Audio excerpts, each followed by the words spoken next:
खाना खाया यार? नहीं खाया।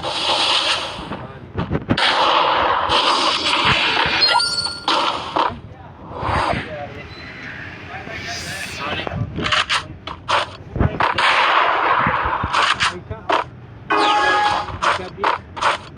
पैसा उसके पास था ही नहीं।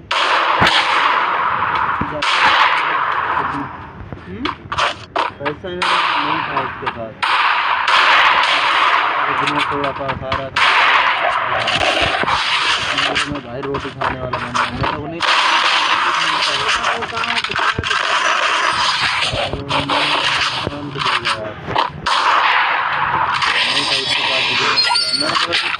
नहीं तो मैं तो यार भूखे काम कर लेता। अब क्या कहता, मजबूरी थी यार, पैसे नहीं तो पैसा ही नहीं था इसलिए यार मैं क्या करता। पैसा नहीं है तो पैसा नहीं